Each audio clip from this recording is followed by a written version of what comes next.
Welcome to Module 2 of the Documentation of Contract Quantities class. In this module, we will provide the basis for our documentation. What is the IDOT contract? What information do we have? What information do we need? And what tools do we have to navigate our IDOT contract? This slide presents the table of contents of the construction manual. The IDOT construction manual is part of your IDOT contract and includes several documents that will be directly discussed in class, including current construction memorandums, the documentation guide, the project procedures guide, current construction inspector's checklist, and several forms and reports. Please note near the top of the page we have references to the materials we are reviewing on the current slide. In this one you can see appendix page 1. When you see these, you may want to pause the video, find your reference material, open it up to follow along. This slide presents a list of the current construction inspector's checklist. Here is a link that we will show you in a moment how to navigate to the IDOT website and find all of these PDF checklists. What do these checklists do?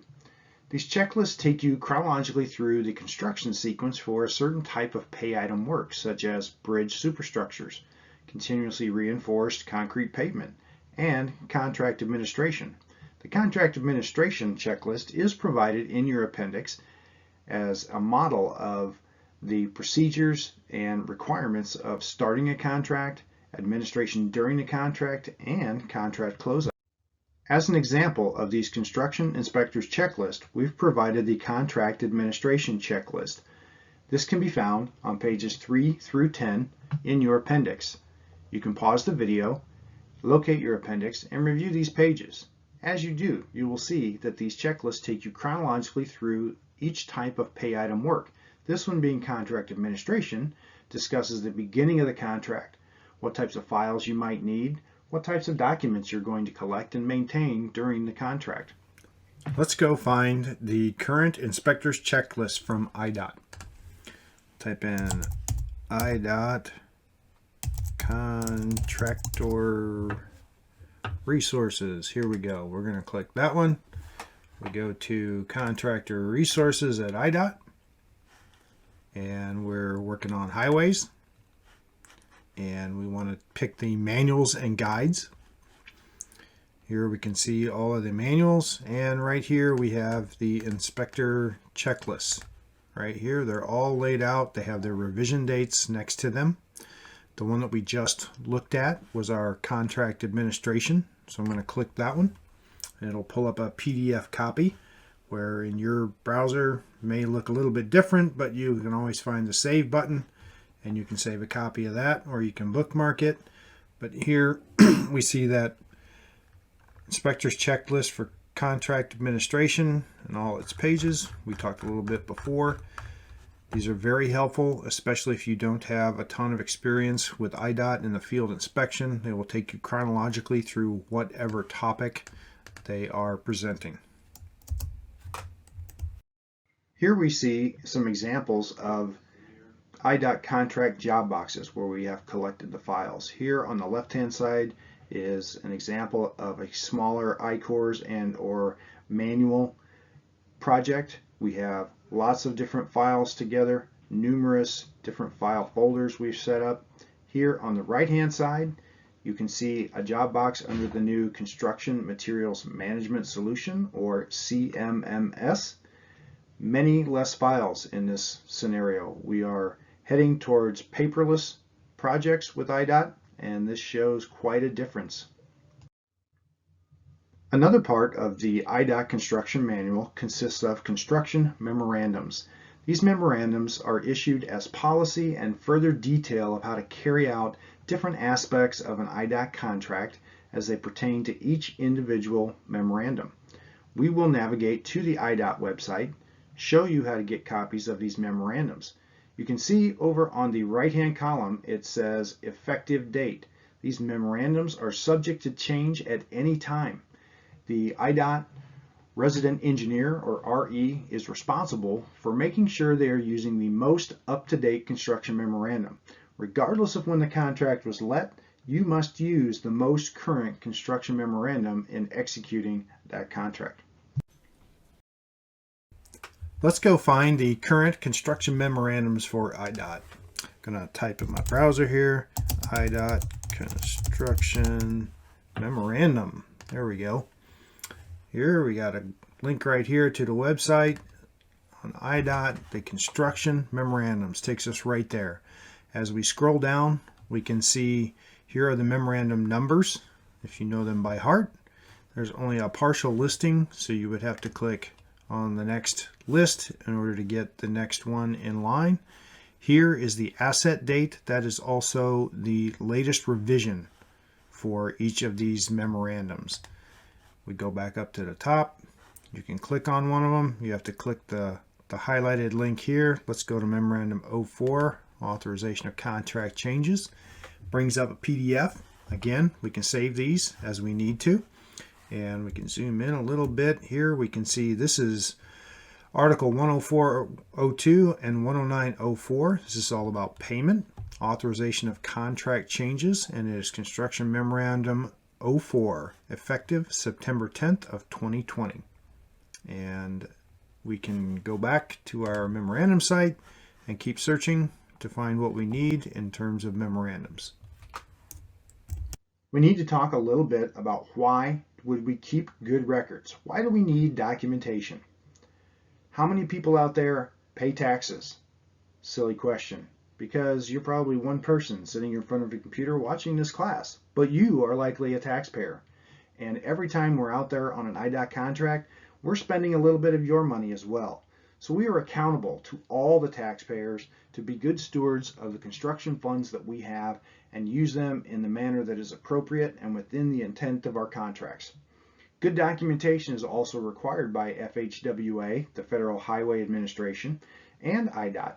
Both entities have set forth requirements, minimum requirements for documentation to ensure the contract is well represented, the contractor is paid for all of the work that they do that meets the contract specifications, and that we're not overpaying or paying for items that don't meet the specifications. Good records are also a great project management tool for the resident engineer. If you have all of your documents where they're supposed to be, you're checking all your work, you're entering it in the quantity book, you can tell at any one time what your progress is on the job. You can answer questions from contractors or supervising engineers. Can be a very good tool to keep you up and up on your project. Preparing accurate and timely estimates. The specifications tell us there's a minimum frequency to pay our contractors. That minimum frequency is once per month if they do at least $1,000 worth of pay item work. Bigger jobs, you might be paying every 2 weeks. It just depends on the size of your job, but we want to pay them timely. Now, why do we want to pay them accurately? Again, that goes back to being taxpayer money. We're accountable, so we want to pay the contractor for everything they do that meets the specs. That's only fair. But we don't want to overpay the contractor or pay for work that they haven't done yet. Answering questions from the contractor and or your supervising office. Maintaining a standard form of documentation. I have to ask, have you ever taken over someone else's project in the middle or towards the end? Did you scratch your head and wonder, wow, where did they come up with this filing system? If we can be more standard, we can plug in our workforce, be more efficient, we can go from job to job and have some consistency, we're able to perform at a higher level if we can do that. Your documentation will be reviewed at a minimum by your district as progress audits or final job audits. Every so often, central office comes out and they pick contracts to evaluate as well. FHWA, if they have contributed a significant funding source, they may have oversight and want to review your records. If you're really bad at documentation, you might end up with auditors with sidearms. That's not fun. Good records also help us resolve claims against the contract or avoid lawsuits. Nobody likes to sit in court and defend what they did or did not do. There can be penalties for poor documentation if you don't perform up to the standards of IDOT or the federal government. Number one statement by auditors and lawyers: if you don't write it down, it didn't happen. You didn't write it down, you didn't do it. So get out there and document, document, document. Non-participation, what does that mean? Either by the federal government or by IDOT, the state. Non-participation means if they are funding that project and they feel you're not keeping up in your documentation, they could decide to not participate. They could pull their funding.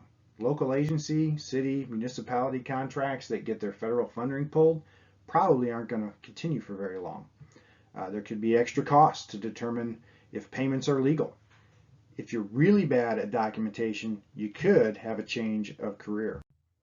Like this guy, right? Nobody wants to go to jail. On a more serious note, there were 2 investigations, one on a national level and one specific to Illinois that helped shape many of our documentation requirements. On a national level, during the building of our current interstate system, there was a widespread investigation. It revealed numerous types of fraud and some collusion between the REs, the resident engineers, and contractors. We were placing defective materials or materials that did not meet the specifications. Some REs were turning a blind eye and letting this happen. It led to a lot of the certification of weights, measures, material quality, and implementation of more stringent conformance to documentation policies, which shaped a lot of what happens in this class now. Closer to home, in Northern Illinois in District 1, there was a 7-year investigation of a particular contractor in the Chicago area. I'm sure all of you can figure out who that was. A couple of the things that happened. Fraud, intentional cheating was happening. 2 items. Most of it had to deal with paid by weight items. Ghost tickets. What are ghost tickets? Back in this era, we were not very diligent in collecting our weight tickets, and the contractor was printing tickets for materials that were never delivered to the site. We weren't initialing our tickets, we weren't checking and counting loads, and they would put these ghost tickets for paid by weight material, primarily aggregates, into the middle of the pile, and we were paying for them. Second thing that happened, inflated weight tickets. They would convince the scales or be in collusion with the scales that were weighing these materials. As a truck would roll across, they might artificially inflate the printed weight of that truck by up to 2 tons, meaning they might have a truck that has 10 tons of stone in it, but the ticket might say 12 tons. Has anybody ever seen a single load of aggregate or rock from a semi-trailer dumped on the ground all by itself, one little conical pile? Can you tell me if that pile has 10 tons or 12 tons? That's pretty difficult to do. One RE lost his job. Several others faced stiff penalties, but it did reinforce the need for independent weight checks to make sure our scales are weighing accurately, obtaining scale decal information, and initialing the tickets at the point of delivery. Both of these investigations concluded that, yes, we are accountable to taxpayers. We're spending public money. We need to be good stewards. That the state, local, and federal authorities have every reason to believe we're doing it right, but we need to document it to show them that we're being accurate and documenting. They also concluded it is the duty of the resident engineer and the inspectors to make sure our documentation records are current and accurate. Let's talk about the IDOT contract. First of all, the contract is a legal binding agreement between the parties. Who are the parties? Well, one party is IDOT, the state or the owner of this project. The other parties would be the prime contractor. It is important to note that IDOT does not have a direct contract with any subcontractors. So the prime contractor is going to deal with their subs. IDOT will only work with the prime contractor on contract issues and payments. Our contract is not small. It comprised of several documents, many documents in fact. We have to know which document governs over the others.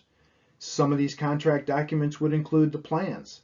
Plans are typically created by who? The designer. Also created by a designer, we have our contract special provisions, expressly written just for this contract, for this project, contain the most detailed and site-specific information in your special provisions and in your plans. Of course, we have our standard spec book. Also are the supplemental specifications and recurring special provisions that are issued each year and provide us with changes to the standard spec book at that time. How do we know information that's in these documents, which one would govern over the other? There's lots of information, some of it the same, some of it may be conflicting, and we have to figure out which one are we going to use, which is the ultimate authority. This is a good time to get your copy of the spec book. Turn to Article 105.05, which is on page 18, and let's look at the coordination of contract documents, or the hierarchy of contract documents. If you look in your spec book on page 18, you will see this table, Article 105.05, Coordination of the Contract Documents. Here we have the word hierarchy. What does the word hierarchy mean? It means which one holds over the other, which one has more authority than the other document. And we look at the top, we have special provisions, which would govern over the plans, which governs over our reoccurring special provisions, also governs over our supplemental specs. Where does that put the standard specs? Down here at the bottom of the table. It's way on the bottom. Does that mean our standard specifications are not useful? No, it just means they're general and they apply to construction jobs across the state of Illinois. The other items are more specific to our project. Here I would like to draw your attention to the plans. There are some footnotes here on the plans, down here below the table.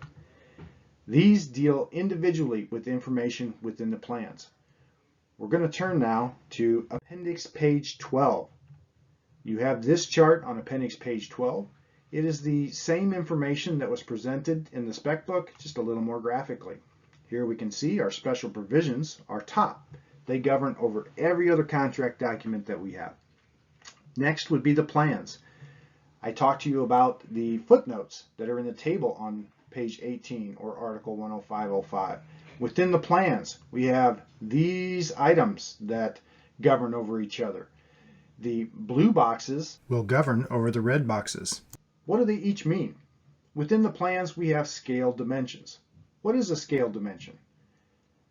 Well, simply put, if the drawing tells you 1 inch equals 20 feet and you have 2 inches on your ruler, I would have 40 feet. That would be scaled. What if I'm out in the field and I take an actual measurement? In the field, I've verified exactly what I have. That now becomes a calculated dimension, and it would govern over a scale dimension on the plans. I took actual measurements in the field. That's going to govern over what was used at the time of design. Standard plans. IDOT maintains a library of standard plans. These are items that are constructed across the state time and again, and these have been developed and saved so that designers do not have to reinvent the wheel. By the way, did you know that when the wheel was invented, it caused a revolution? Details might be required. These standards don't cover every case we might have. There may be something that doesn't fit in one of these standard plans, and the designer may provide us with a detailed drawing or detailed plans. So any details in the plans would govern over some standard library plan. The last two deal with standards that have been revised or listed elsewhere. These standards with a revision, and I'll show you an example of that, listed on the index of sheets will govern over any standards listed anywhere else within the plans. Let's talk about some best practices for implementing the review of our contract documents and their hierarchy. Always review your contract documents before you start the work. For each pay item that you go out to work on, there could be changes from the standard specifications. Those changes could be in the plans, or there could be a specific plan note that modifies the instructions or methods in the standard specification. There might be a change to the standard spec book depending on the supplemental specification that you're using. What about the special provisions, the contract special provisions?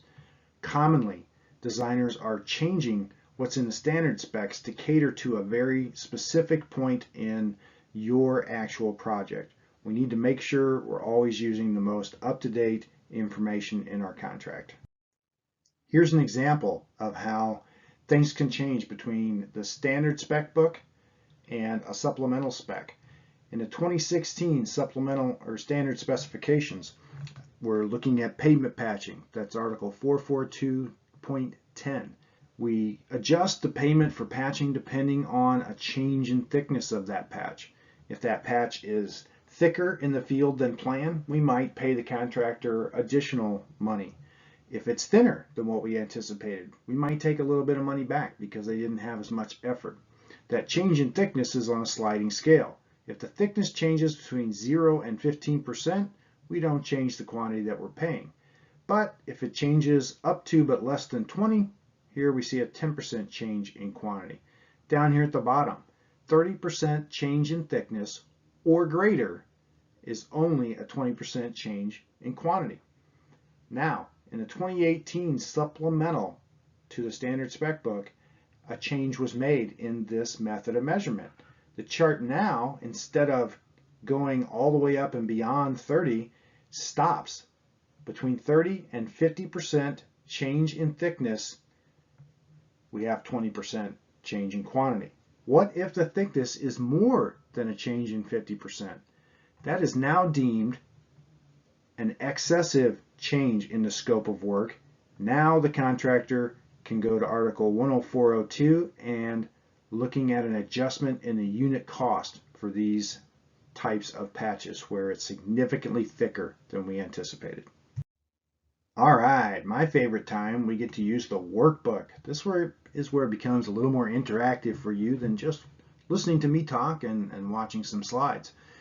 On workbook page 1, we have an exercise in hierarchy of the contract documents. What controls over the other? We have some project information. The letting date of this contract was November 9th of 2018. Construction start date is May 2nd of 2019. Here in this box on the left-hand side, for the above project, rank highest to lowest the documents in effect and the order of control or the hierarchy, with 1 having the most hierarchy and the higher number the less hierarchy. Here on the right side, we want you to circle the item that has control over the other one. This is a good exercise to use our table of the hierarchy of the contract documents. You should pause your video at this point and work on this, and we'll come back with a solution here in a moment. Don't go look at the answer first. Work the problems. It'll help you later on. Well, I hope you paused the video, looked at that workbook page, and ranked this side here on the left on the order. First up, here, look, we have contract special provisions. All of our sources, Article 105.05, page 18 in the workbook, or you've got that page in your appendix. This should be number 1. The top dog is the contract special provisions.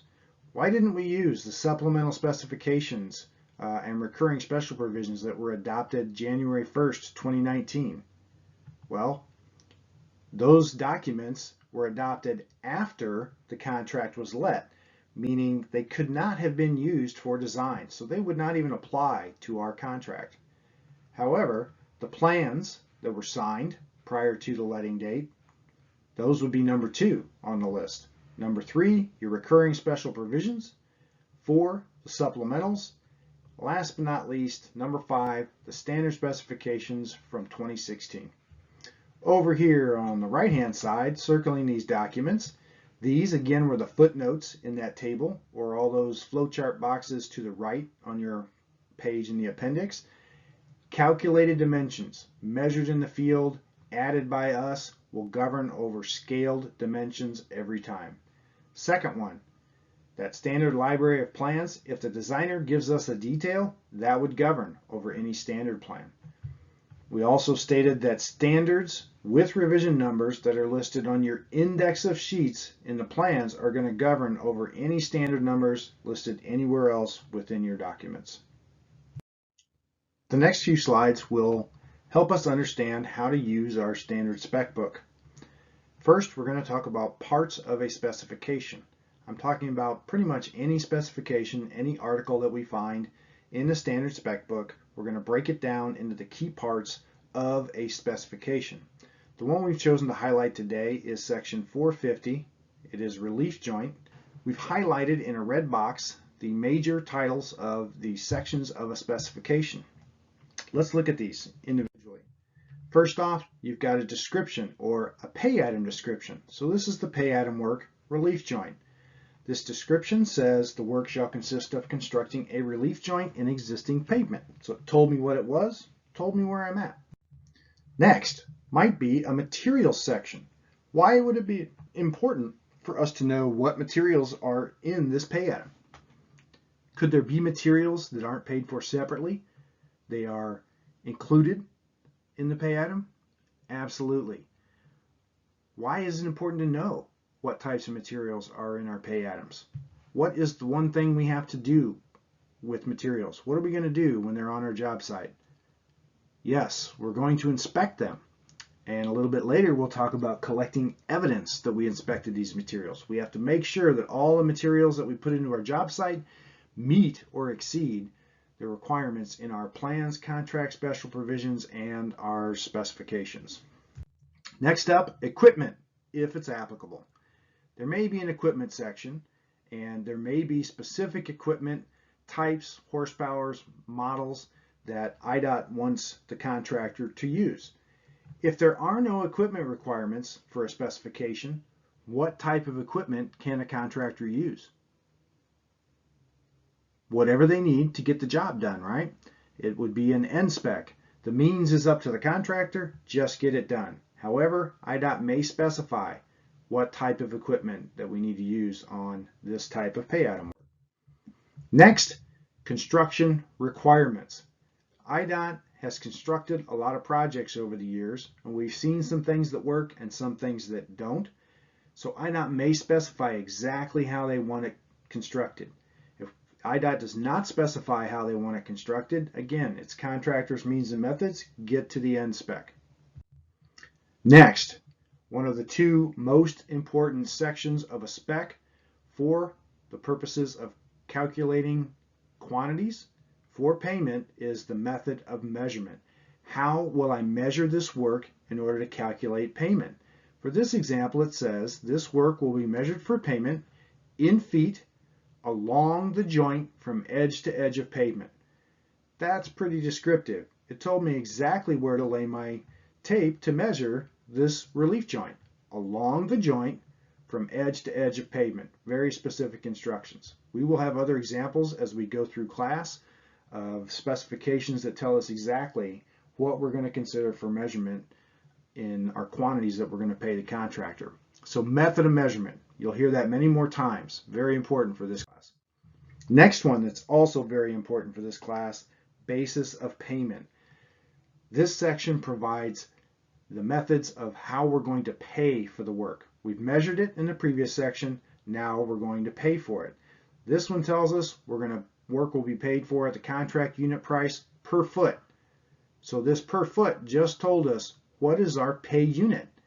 I talked very early in class about what was the most common unit of measure that we used in the field, and it was a foot or a linear distance measurement. This one happens to be paid in per foot. Other pay items might have a conversion that we need to do. But the basis of payment will tell us how to pay for the work. If we don't have any other information, this will tell us what our unit of payment will be. That's in our basis of payment.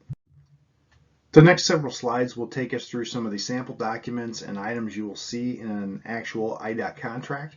We have a sample contract here from District 5, was a bridge project. Here in the top left corner, you get your letting number and your letting date, so we know when the bids were due is this letting date. Down here in the middle, we can see our contract information. We've got our project, our county. What is the single most important part of this information? The contract number. All of our documentation, regardless of what type it is, field reports, calculation files, anything we have at a minimum, we must have our 5-character contract number. Contrary to the motoring public's belief, every contract has a time limit. In the contract special provisions, the designer will tell us what is the time limit for completing this project. This one happened to be a working day contract, and the designer has stated that the contractor shall complete the work within 65 working days. We will show you what working days means in a little bit later, but for now, this is our time limit on our sample contract. Another item that you will receive is the schedule of awarded prices. This came from Springfield Central Office. It's basically a bid tab. Here in this column is our pay item number. By the way, you can follow along on appendix page 14, so you might want to pause and get this up, or maybe you can read it a little bit better. Over here on the left-hand column, we have the pay item number. You can see we have these 8-digit pay item numbers. Top one has an X, next few have a Z in front, but the rest of them here that start with a number are regular pay item numbers. These ones with letters have been modified, and we'll show you here in a moment what those modifications mean. Each pay item also has a description. Sometimes they can be a little bit cryptic, but we do have our descriptions right here. One very important thing to note is if your description ends in a pure number, that indicates there is a thickness or a depth requirement for that pay item number. Here we have bridge deck scarification 3/4. That means we're going to scarify the bridge deck 3/4 of an inch. So we'd have to take some depth checks, make sure we're getting that proper depth. And what are we going to do with our depth checks? We're going to write them down, because if we didn't write them down, we didn't do them. All right. Next quantity, or next column, is our quantity. Most often we refer to this as the planned quantity. It is developed by the designer as a means for bidding purposes. Scope of work is a small scope, a large scope. What do we think we're going to need for the project? Of course, as we go out there in our project, we're going to measure in the field and determine exactly what quantity is needed for the contract to execute it and get it finished. That'll end up being our final quantity. Could be less, could be more. Next column, unit of measure, or another way to say this is pay unit. If you didn't have this page, where might you go to look up what type of unit of pay you would have for a pay item? Maybe in the standard specs under basis of payment. Next would be the unit price. That's the contractor's bid price. And the end, we have the extension of quantity times price would be our total price here for each of the pay items. This is all in the beginning stage. It's estimated. We have to go do the work, and then we'll find out exactly what type of quantity we have. Now, let's talk about these pay item numbers. There's something special about these IDOT pay item numbers that gives us more information or leads us to another source of information. The pay item number, first 3 numbers or first 3 digits tell us where to go, what section in the standard specs. So if I look down here and I have this pay item number 406-00100, bituminous materials prime coat. If I were to go to section 406 of the spec book, I could look up other information about these materials, like what the description would be, what construction requirements there might be, how to measure it, how to pay for it. We can look up all that kind of information out of the spec book. I need these first 3 digits, 406, we can find it there. If there are letters that prefix our pay item number, such as the X in the first one or these Z items, general convention, letters A through K indicate plant or landscape items. M is the metric pay item, which means it'll be units of measure that correspond to the metric system. And X indicates that a special provision or general note has modified the item from the standard specs. That means this pay item will appear in the standard specs. And if we look at this one at top, we have X701. So we could go to section 701 and see the original specification for a changeable message sign. However, that X tells us The designer has modified it, and we need to go look in the special provision for what the requirement is for this project itself. Z items. You can see on our list we have several Z items. Z indicates that the item is shown only in the contract's special provisions. There are no specs in the standard spec book that describe what this item. It was so specific, the designer had to create their own specification. Only find those in the contract special provisions. In the event that you see an XZ item, these were created typically by central office for special circumstances, for use with a special provision, a general note, or it may be something that the central office is tracking costs or quantities of on a statewide basis. Next up, in our sample contract, we have our supplemental specifications. I said we would talk about these books.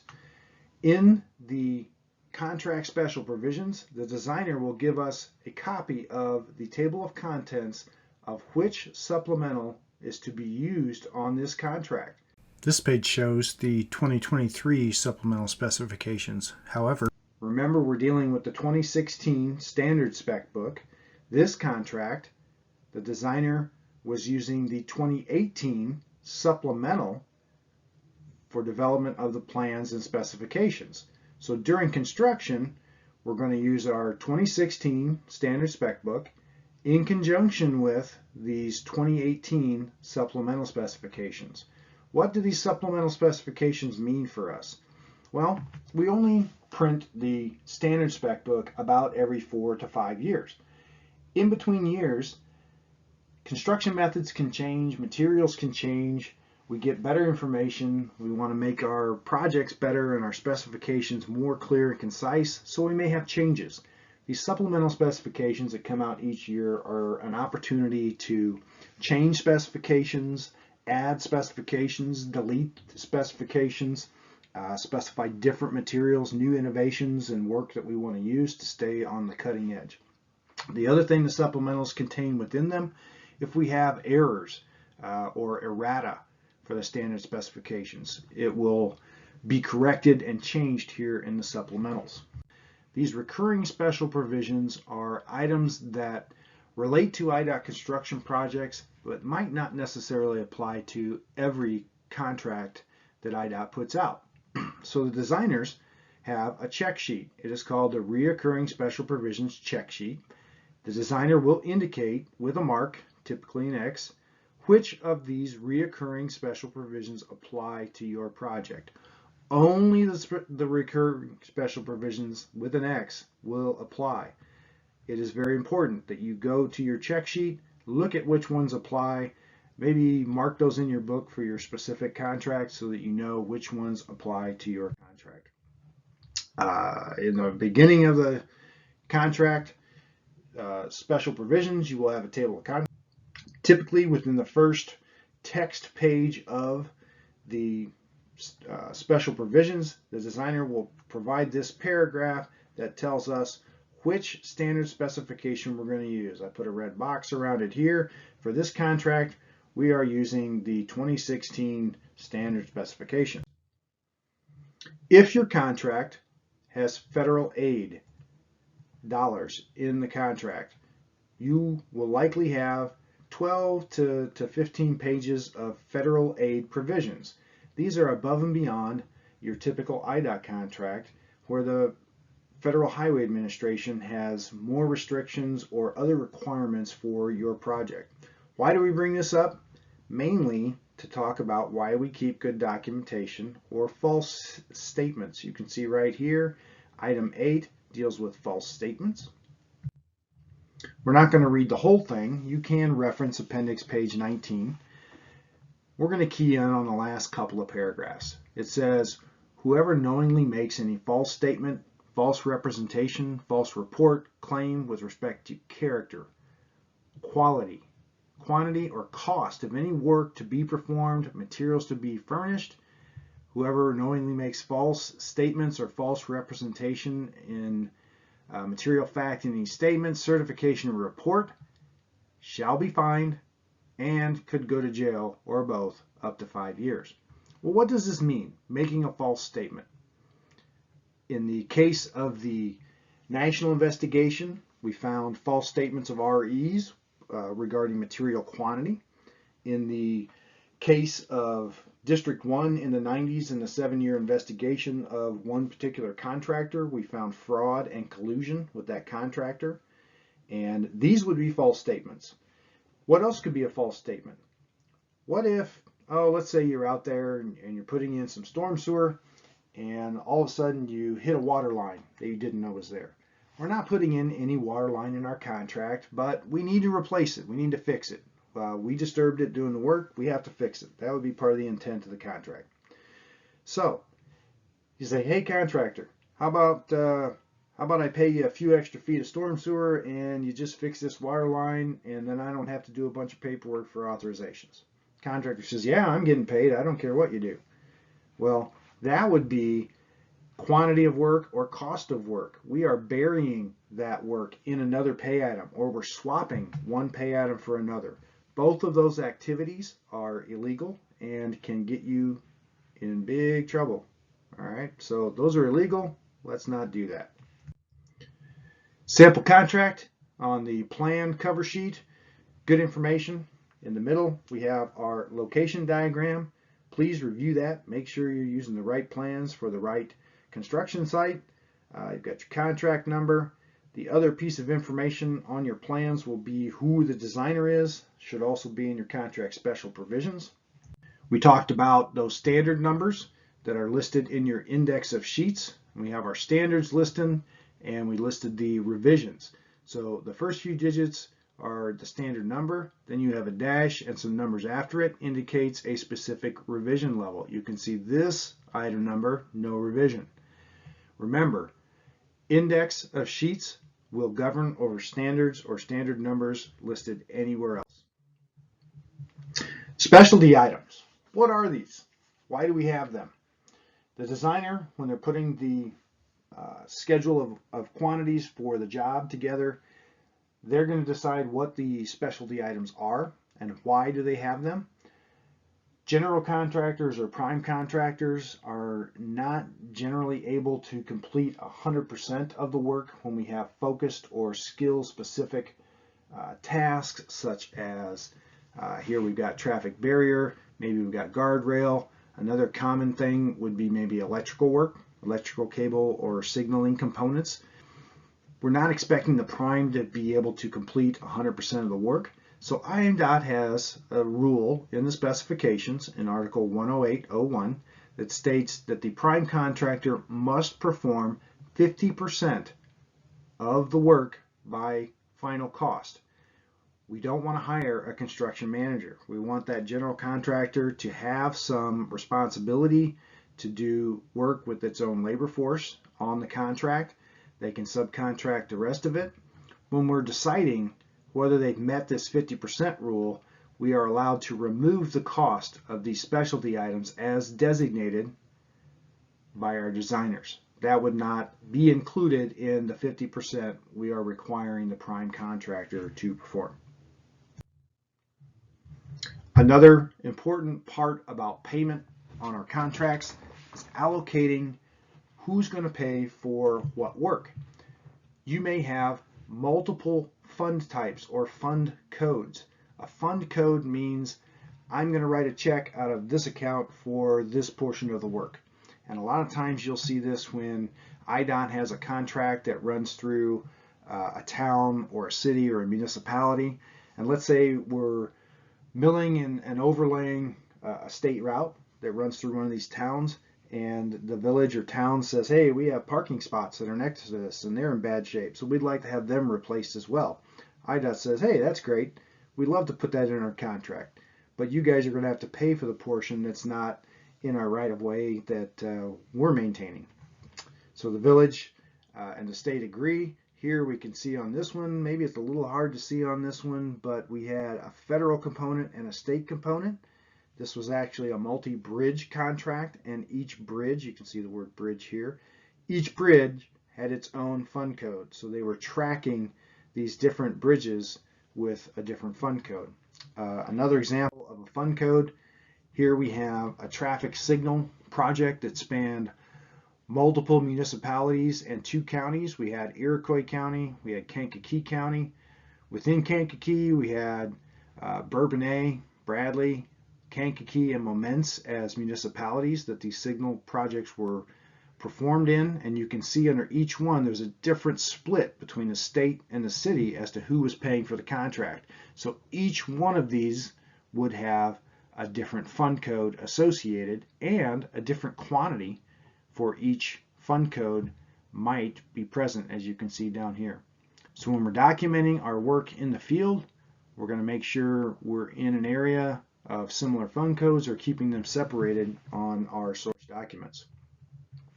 General notes occur in the plans, and it sometimes is the occasion that designers use the same general note sheets for different jobs, trying not to recreate it every time. Unfortunately, sometimes general notes are left in the plans that may or may not really apply.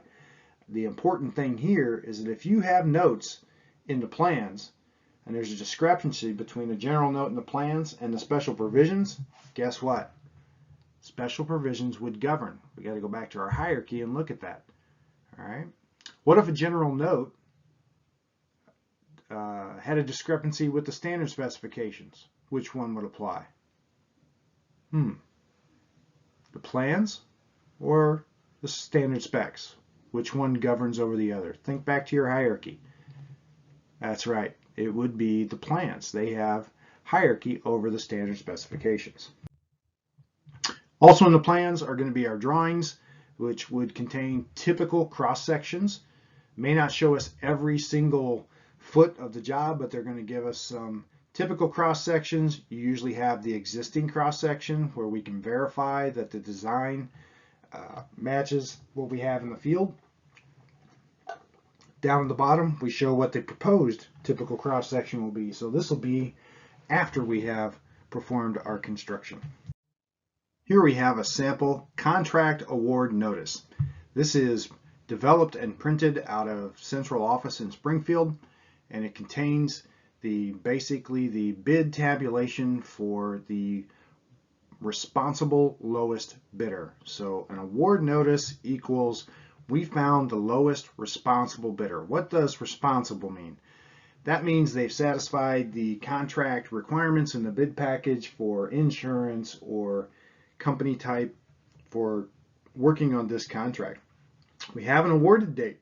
Does that mean we're ready? We can go out, start constructing? No, it is not yet a contract. This is just the lowest responsible bidder. We still need to find out if they can get their insurance and their bond, which are items we'll talk about next. It is a contract once you have an execution date. Contracts cannot start before you have an execution date. That date will be the date on the actual 8 to 12 page legal document that says here, this stated contractor, here we have road construction. Contractor, you shall perform the work in accordance with these documents. Contractor signs, says we'll do the work and you're going to pay us. And then you have an executed contract. They've provided all the required insurance, contract bond, and we're ready to go. Contract must start within 10 days after the date the contract was executed, unless otherwise provided in the contract or directed in writing by the regional engineer. There are some times when we have start delays in a contract. We've got all our design documents, we got the bids in, we're ready to go, but we're waiting on permitting or land acquisition, something of that nature. We may, in writing, delay the start of the contract. But if it's not delayed, the contractor must start sometime within 10 days of the execution date. Regardless of whether they start, we're going to start the clock ticking on their time limit. As stated earlier, you can't have an executed contract without the contractor obtaining a bond for this contract work, or the contract bond. The bond is typically issued by a surety company. This one happens to be Travelers Casualty and Surety Company of America. What is a bond? What does it do for IDOT? Why do we get one? If this contractor goes bankrupt, gets dissolved, cannot for some reason complete this contract, the surety company through this bond has guaranteed IDOT that the contract will get completed at the stated contract prices that this contractor is agreeing to. Basically an insurance policy so that IDOT doesn't get left high and dry with nobody to complete their contract.